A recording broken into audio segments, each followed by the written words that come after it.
네, 이번 주에 이른바 대장동 국감으로 불리는 두 차례의 경기도 국정감사를 앞두고 여야 간의 긴장감이 높아지고 있습니다. 국민의힘에선 홍준표, 윤석열 후보가 나란히 영입 인사를 발표하면서 새 대결에 불이 붙었습니다. 두 분과 정치권 소식 짚어보겠습니다. 한상희 가천대학교 부교수, 윤기찬 국민의힘 법률위원회 부위원장 모셨습니다. 네, 어서 오십시오. 어서 오십시오. 안녕하십니까. 예. 내일 행안위에서 경기도 국감이 있어서 이재명 후보가 참석을 하고요. 20일 수요일 돌아오는 수요일에 국토위 국감이 있잖아요. 굉장히 핵심이고 많이들 이렇게 관심을 갖고 있는데 구체적인 핵심 쟁점, 뭘로 이렇게 공방이 있을까요? 지금 국감 전체가 이재명 청문회 아닌가요? 사실 그런 이재명, 부분이 있죠. 화천대유, 대장동 의혹 청문회인데 네. 결국 그 이재명 후보가 여당 후보가 됐음에도 불구하고 사퇴를 못하는 이유가 이 대장동 때문입니다. 네. 만약에 지사직을 사퇴를 했으면 대장동 국감 피해서 도망갔다가 되지 않겠어요? 예. 그러니까 못하는 거예요. 그러면은 이번 국감, 이번 이제 18일, 20일 준비가 결국 대장동 건을 가지고 마지막으로 붙는 그런 게 될 거잖아요. 근데 과연 글쎄요, 지금 효과가 어떨까요? 너무 많이 나왔어요. 네, 그러니까 지금까지. 국민의힘에서는 뭔가 새로운 한방. 예. 그러니까 예컨대 이재명 후보가 뭐 돈을 받았다든가 뭐 이런 한방이 좀 없으면은 뭐 지금처럼 지리하게 갈 것이고. 예. 이재명 지사 후보 같은 경우에는 저분 그 대장동 해명하는 걸 보면 굉장히 서사적이에요. 근데 서사적인 말은 잘 귀에 안 들어오지 않습니까? 이거 안 그래도 이 부동산 개발이 어려운 문제인데 예. 그래서 저분이 얘기하시는 것도 사실 좀 요령 부대 그러니까 이해하기가 쉽지가 않아요. 그래서 저는 이번 그 18일, 20일 국감 양해하는데 아마 쟁점은 화천대유가 대장동이 될 것이고요. 네. 다만 그리고 결론은 그냥 지금까지 하던 것의 연장이 아닐까 이 정도로 살짝 생각을 합니다. 예. 이재명 후보는 일원도 받지 않았다고 말을 하고 그리고 이번에 국정감사 정면 돌파하는 그 입장을 보니까 이렇게 본인의 말을 자르지 않고 생중계로 국민이 볼 수 있는 기회가 좋은 기회다 이렇게까지 말을 했거든요. 어떤 내용이 내일 나올 수 있을까요? 그러니까 이재명 지사 입장에서는 저는 개인적으로 지사직을 사퇴하지 않고 국감까지 이제 지사직을 유지하는 이유는 그러니까 자료 제출이 일단은 막히잖아요. 네. 그러니까 사실 재판도 그렇고 국감도 그렇고 본인들 할 말만 하는 것이 아니고 의원들이 국민적 시각에서 궁금한 걸 묻고 그다음에 국감 반분이 대답을 하고 거기에 대답이 잘못됐으면 어떤 자료를 제시하면서 추궁하고 네. 이래야지 국민이 볼 때 어떤 궁금증이 풀리는 것인데 예. 자료가 없어요. 증인도 없어요. 이러니까 이재명 지사 측 입장에서 보면 본인이 설명하는 시간이 될 수 있다는 거죠. 그래서 일단은 어쨌든 그런 현실적인 여건 하에서 국민의힘 의원들이 화내지 말고 예. 차근차근 사업의 첫 번째부터 끝까지 이거를 설명을 다 요구를 하는 게 차라리 낫겠다. 궁금한 걸 묻고 예. 호통치거나 이러지 말고 그럼 국민들이 싫어할 것 같아요. 네. 그래서 사업 전반적인 전 과정을 생중계하듯이 어쨌든 양측이 설명을 하면 국민은 저는 판단할 거라고 봐요. 최소한. 예. 또 하나는 남욱 변호사가 이제 내일 새벽에 들어오는데 검찰이 남욱 변호사를 체포하면 안 된다고 봅니다. 체포하지 말고 왜요? 국토위 국감이 이제 20일 날 있잖아요. 이때 증인으로 여야가 합의해야 된다고 봐요. 왜냐하면 남욱 변호사가 58분짜리 녹취록이 있다는 거 아니에요? 그중에 지금 시중에 알려진 것은 한 뭐 수십 초 정도에 불과해요. 예. 나머지 녹취록이 아마 제시가 되겠죠. 그렇다면 그거에 관해서 민주당 의원들도 물어봐야 되는 거니까 남욱 변호사가 국감에 참여할 수 있도록 검찰이 이를 체포하지 말아야 된다. 예. 만약에 체포하게 되면 저는 의심스럽다고 봐요. 스스로 들어오는 거 아니에요? 네. 여권 반납 명령을 해서 본인이 공시송달을 거쳐가지고 응하지 않아서 들어오는 게 아니에요. 스스로 반납했어요. 예, 예. 그리고 임시 여행증명서를 받아서 들어오는 것이라서 저는 도망갈 염려가 없다. 따라서 체포하지 말고 국감 앞에 서서 국민들께 그 전반적인 상황에 대해서 묻고 답하는 과정을 보여줘야 된다. 이렇게 생각합니다. 그러면 네. 국민의힘은 내일 남욱 변호사 증인 신청합니까? 신청이 돼 있는데 지금 돼 채택이 있는 안 돼 거예요, 있잖아요. 신청님이? 신청은 돼 있어요. 이미. 그렇군요. 그런데 여야 합의가 돼야 되잖아요. 예. 그러니까 여당 입장에서 합의를 못할 이유가 없잖아요. 네. 알겠습니다. 그러면 이재명 후보가 이번 국감에서 원래 본인의 그 사이다 발언, 뭐 정면 돌파 기조를 이어갈지 아니면 좀 로우키로 대응을 할지도 궁금하고 또 국감이 반전의 기회가 될 수 있을지 아니면 그 반대가 될지도 궁금하거든요. 반전의 기회가 되는 경우는 딱 하나일 겁니다. 국민의힘 의원이 실수하는 경우에 뭐 화를 낸다거나 사실과 다른 얘기를 한다든가 네. 뭐 이런 경우가 아마 반전의 기회가 될 것이고 뭐 그 이후에는 반전의 기회라는 건 난 사실 없어. 가장 아마 이재명 후보가 얻을 수 있는 거라면 서로 정상적으로 흘러갔을 때 얻을 네. 수 있는 거라면 매듭을 짓는 거죠. 그러니까 이재명 후보 같은 경우엔 이번 국감 18, 20의 국감이 끝나면 도지사를 사퇴를 해야 돼요. 예. 왜냐하면 현직 도지사는 자기 지지를 호소하지 못합니다. 선거법상. 지지 호소를 못하는 후보라는 건 말이 안 되니까 사퇴를 해야 되는데 사퇴를 하면은 그 다음에 미래를 향해서 어떻게 좀 가야 되거든요. 대통령 후보답게. 근데 이게 이 화천 이 대장동이 잡고 있는 거라서 이번 국감을 계기로 본인이 내가 말을 충분히 다 했다. 말을 충분히 다 했다. 이 정도의 효과를 예. 얻고 나는 그래서 이제부터는 미래 얘기를 하겠다. 이렇게 할 수 있는 계기를 마련하는 것 정도가 된다면 제가 보기에는 가장 많이 얻는 것이 아닌가 싶고요. 아까 특검 이제 남욱 변호사 말씀하셔서 그러는데 네. 맞는 말씀이세요. 그럼 참 좋죠. 예. 참 좋은데 문제는 남욱 변호사가 이 사람들 공개된 자리에서 사실만 이야기할 것이냐라는 문제가 걸려요. 네. 왜냐하면 우리가 방송의 그 무서움을 알지만 한번 얘기를 해버리면 그 순간에 쫙 퍼져버리거든요.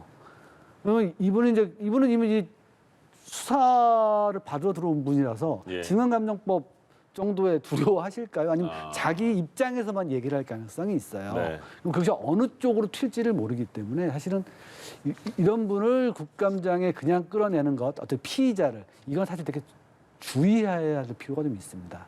그러면 그런 민주당은 남욱 변호사의 증인 신청은 안 받아들일 가능성도 있겠네요. 저는 피의자의 증인 신청을 그렇게 쉽게 받아들이는 거는 별로 좋지 않다라고 봅니다. 왜냐하면 자기 입장에서 얘기할 수밖에 없거든요. 예. 근데 이제 그게 이 절차적 목적이 다른 거죠. 예, 형사소송법상 피의자라는 것은 아까 말씀하신 그런 위험이 있는 거지만 또 국감법상의 또 이 증인이라는 것은 선서하고 국민께 진실을 얘기할 필요가 있는 것이죠. 그러니까 그 사업이 어떻게 진행이 됐고 어떤 과정을 거쳐서 수익이 그렇게 분배가 됐고 예. 이런 과정에 대해서 국민께 소상히 설명할 의무는 있다고 보고 여기에 민주당이 노할 이유는 전혀 없다. 물론 그 뒤에 남욱 변호사가 잘못 얘기하는 것은 그때그때 민주당 의원들이 또 반론권이 있는 것이거든요. 그래서 주고받고 그 전 과정을 국민이 보면 어느 정도의 윤곽은 아마 알아채실 것이다 이렇게 봐서 저는 굳이 물론 7일이라는 기간이 있어요. 송달해야 되는데 남욱 변호사가 원하면 전화상으로도 나오게 할 수 있는 것이거든요. 그래서 그런 노력을 기울이는 것이 국민에 대한 예의가 아닌가라는 생각을 합니다. 지금 김만배 씨도 신청은 돼 있는 건가요? 다 돼 있어요. 아, 다 됐어요? 있는데 전혀 채택이 안 돼 있죠. 김만배 근데 왜 여쭤봤냐면 남욱 변호사와 정영학 그 회계사와 김만배 씨는 굉장히 사이가 안 좋은 걸로 보이니까 그 일방 그 같이 증인이 된다면 같이 와서 같이 얘기를 들어봐야 되는 게 아닌가 싶어가지고요. 근데 저는 이런 말씀을 드리면 국감장이 이제 중계가 되잖아요. 네. 중계가 되고 바로 언론에 공개가 되는데 여기 피의자분들을 부르면 그러니까 처벌받을 가능성이 있는 분들을 부르면 이분들은 거기서 자신의 가장 유리하게 얘기를 예. 할 가능성이 커요.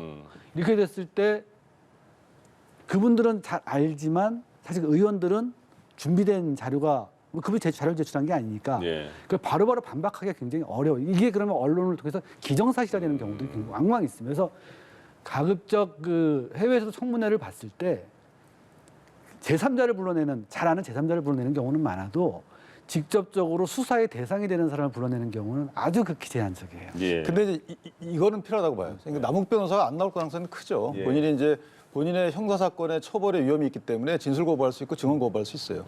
그러고 하고 절차적 단계에서 국회에서 국민의 대표인 국회가 오십시오라고 모시는 거 하고 일단 어디까지 가야 되는지 국회 입장에서 보면 여야가 합의해서 남욱 변호사 부르는 것까지는 해야 된다고 봐요. 저는 그게 국민에 대한 예의고 그 정도의 권한 행사 내지 의무라고 보거든요. 예. 근데 거기까지 안 간다는 것은 사실은 국회 차원의 문제가 있는 것이고 그 뒤에 연락을 받은 남욱 변호사가 나 못 나가겠다 또 나와서 증언 거부하겠다 이거는 이제 별도의 문제죠. 그럼 분리해서 봐야 된다고 봅니다. 예. 네, 이렇게 뭐 자료나 증인 신청을 두고도 여야가 공방이 거센데 그 여야 모두 만반의 준비를 하면서 사실 국민들 입장에서는 이것이 사안의 본질이나 뭐 의혹을 파악하기보다는 정쟁의 장이 돼서 이 서로 지지층 결집만 하게 되는 것 아니냐, 뭐 이런 비판의 목소리도 있습니다.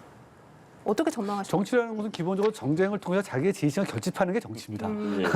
정치하시는 거예요. 정치하시는 건데 제가 이제 몇 번 특검 말씀 나왔을 때 제가 반대를 했잖아요. 제가 왜 그런 반대를 하냐면 기본적으로 정치는 미래지향적입니다. 근데 법은 기본적으로 과거지향적이거든요. 근데 정치가 자꾸 법이나 특검이나 이런 데다가 자기의 그 정치적 과정을 의탁하기 시작하면 정치가 앞으로 나가지를 못해요. 예. 그래서 정치라는 것은 어떤 공적 과정이기 때문에 최소한의 그 책임이라는 게 있는 거거든요. 이 정치를 제대로 잘 운영할.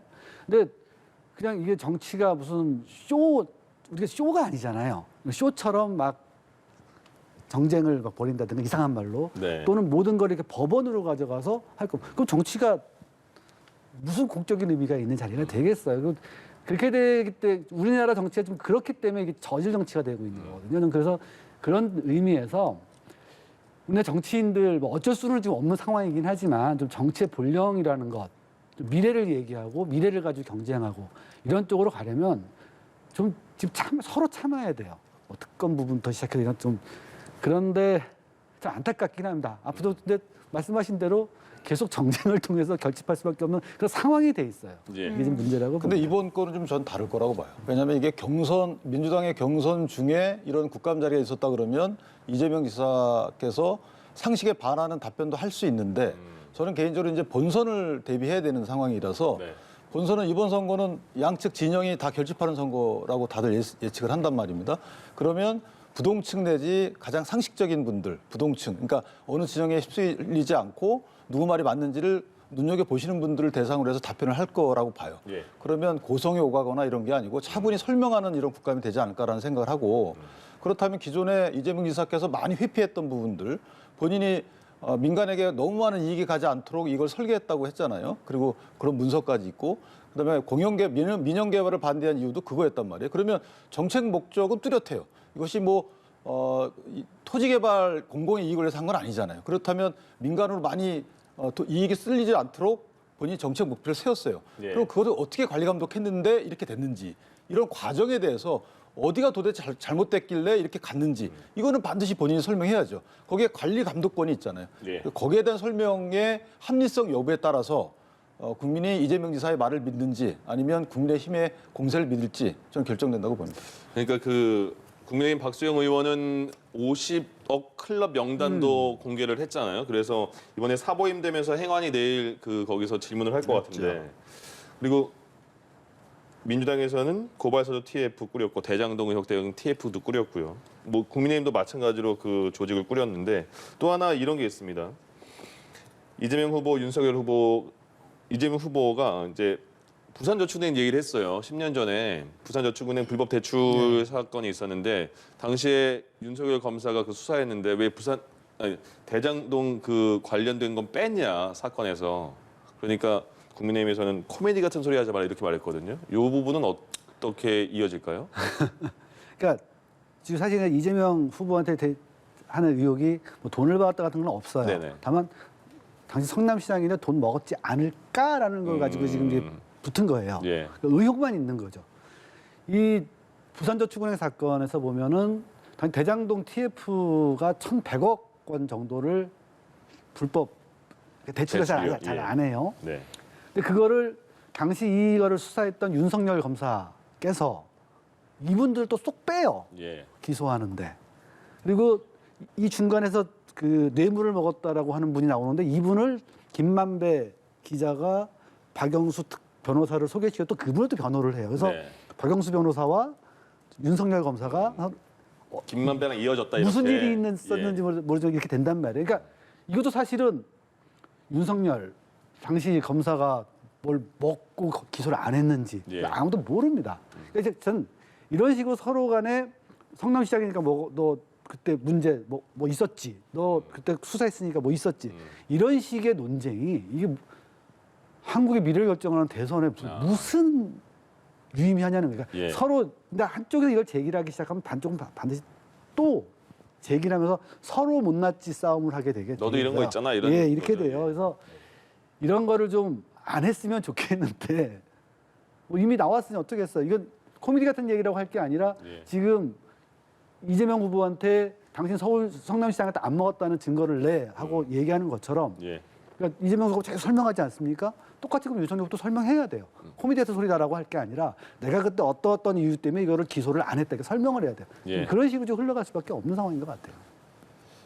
이거 설명 다 했어요. 그리고 예를 들면 이건 어떤 논리하고 똑같냐면 네. 윤석열 전 총장의 현 총장일 당시에 왜 대장동 사건은 알아채서 그걸 수사 안 했냐고 똑같은 논리예요. 예. 이 당시에 저도 기억이 나는데 이 사건은 경찰도 했던 수사를 경찰도 했었어요. 근데 이 당시에는 해당 부산저축은행이 SPC를 자기가 법인을 만들어서 수십 개의 법인을 만들어서 거기에 대출을 해가지고 그 명의로 개발 사업을 했기 때문에 이런 대출 비리를 수사했던 것이고요. 이 과정에서 검사나 감독 미비 거기에 관련된 로비 이것만 수사했던 부분이에요. 그 당시에 아마 불러서 수사했던 사람이 3,300명이 넘습니다. 네. 그중에 한 명을 지금 혐의를 못 찾아냈다는 것이거든요. 그럼 만약에 윤석열 전 총장이 그걸 빼려고 그랬으면 관련 자료 중에 관련 자료를 전부 다 예보에 넘겼거든요. 예보는 어떤 기능을 하냐면 경찰과 같은 기능을 합니다. 예보는 보통 예금을 회수하는 것도 있지만 계좌 추적권도 있어요. 그래서 예보가 회수하는 과정에서 전부 계좌를 추적해봐서 문제가 있으면 다시 고발을 합니다. 그 고발한 게 수원지검에 고발한 거 2014년도에.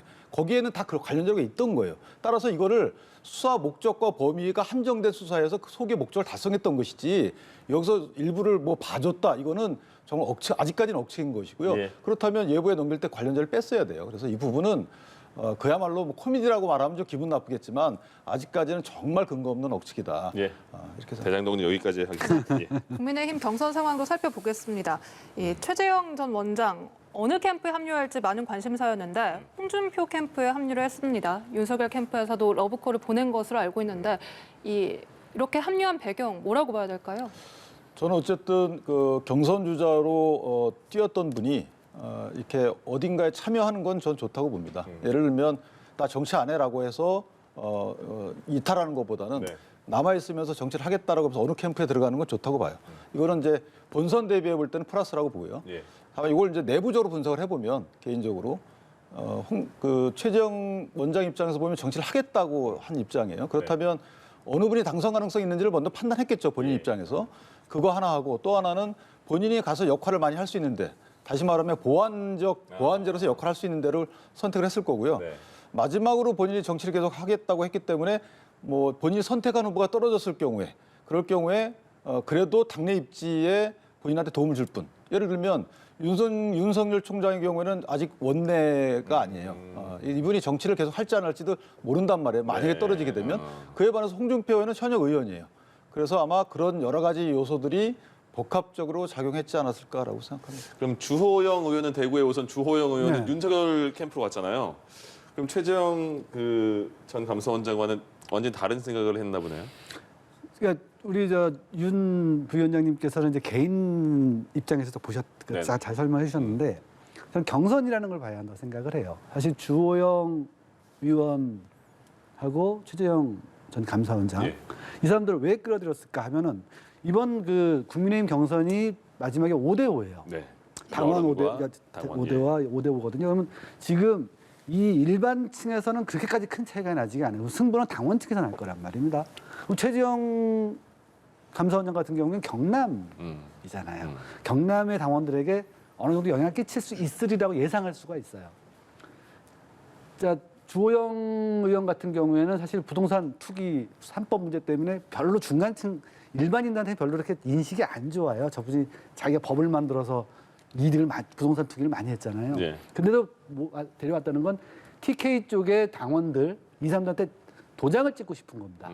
그래서 그런 관점에서 서로 끌어들였고, 저 당원들 보고 끌어들였고, 아마 주호영 의원 같은 경우에는 둘 다 끌어들이고 싶었을 거예요. 최재형 의원도 마찬가지고 끌어들일수록 거기 당원들이 조금은 따라오니까 예. 이런 관점에서 보면 좀 더 정확하지 않을까. 근데 제가 하나 해명을 해야 될 것 네. 같은데 주호영 의원이 뭐 법을 만들어서 이렇게 투기했다라는 것은 제가 이해가 안 되는 부분이 주호영 의원이 그 당시에 아마 그 서울 모처에 오랫동안 갖고 있던 것이 이제 재건축 재개발이 결정이 돼서 그것이 시가항등이 됐던 부분이지 이게 뭐 본인이 재개발 재건축 지역을 찾아가서 그걸 샀다거나 임박해서 또는 법을 만들어서 그 법의 혜택을 받았거나 이런 건 전혀 없습니다. 네, 네.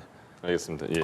그건 좀 아닌데 왜냐하면 네. 당시에 그 부동산 3법 자체가 이분이 집을 이렇게 받을 수 있도록 이게 부동산을 풀어주는 거였거든요. 상한제도 풀어주고. 근데 이것을 주도하셨던 분이 주호영 의원이었기 때문에 그 덕분에 좀 더 많은 이득을 얻었다라고 해서 그때 상당히 문제가 됐었죠. 알겠습니다. 그런 부분을 다시. 말씀드린 겁니다. 네, 다시 국민의힘 경선 얘기로 돌아가 보겠습니다. 이 국민의힘 경선 토론, 이 다음 주에도 순회 토론을 이어갑니다. 사실 여기서 후보들 간 연합 전선을 구축한 움직임이 있어서요. 지금까지는 윤석열, 원희룡, 홍준표, 유승민 이런 구도였습니다. 민주당에서는 어떻게 예측을 하십니까? 그리고 경선 후보들은 이제 1, 2위가 정해지면 네. 이제 그 밑에 3, 4위들 이하는 이제는 내 의사를 그러니까 나의 그 이미지를 좀 더 강하게 알리고 뭐 이런 데 중심이 있어요. 그래서 지난번 민주당 같은 경우에 보면은 자기가 개혁으로 자리매김했던 추미애 후보가 역시 개혁세 강하다 생각하는 이재명 후보가 좀 했었고 네. 어딘가 요즘 중도 쪽으로 많이 가고 계신 박용진 의원이 또 이낙연 의원하고 이렇게 약간의 케미를 만들었지 않습니까? 그거 비슷하다고 봐야죠. 이게 케미를 좀 만들어야 보는 사람도 재미가 있고 그리고 모두까기가 안 되지 않습니까? 우리 모두까기라는 그 시말로. 그래서 이런 식의 그 흐름 서로 어느 정도 내 편을 만들어 가지고 아주 그 계속 내 편은 아니에요. 네. 만들어 가지고 가는 이런 것들은 반복되겠지만 그런데 유승민 후보와 홍준표 후보가 어느 정도 차이를 좁히느냐에 달려 있을 것 같아요. 네. 그러니까 완전히 만약에 유승민 후보가 더 올라간다면 3자 점투가 되겠죠. 그 전까지는 이런 자세로 계속 가지 않을까 하는 생각이 듭니다. 당내에서는 지금 이제 4명 토론했고 이번에 어제 마스 토론까지 했잖아요. 당내에서는 이번 토론에 뭐 재밌게 잘 이루어지고 있다는 평가가 나옵니까? 아니면 아쉬운 부분이 뭐가 있을까요? 제가 이제 선관위를 맡고 있어서 제가 구체적 평가는 못하지만 지난 일부 주자 간에 있었던 그 정책 토론에 대해서는 상당히 당내에서 평이 좋아요. 네. 그러니까 그리고 유승민, 원희룡. 네, 이번 대선을 보는 시각이 도덕성은 늘 나오는 거고요. 도덕성이라는 거 일반적인 기준이죠. 그런데 이번 대선은 이재명 지사라는 상대가 있기 때문에 이재명 지사의 트레이드 마크는 성과잖아요. 실행력. 그 성과와 실행력을 담보할 수 있는 만한 후보를 찾지 않을까라는 당내 그런 여론이 많이 있습니다. 네. 네. 알겠습니다. 예, 한상익 가천대학교 교수, 윤기찬 국민의힘 법률위원회 부위원장과 정치권 이야기 나눠봤습니다. 오늘 말씀 고맙습니다. 고맙습니다. 예. 감사합니다.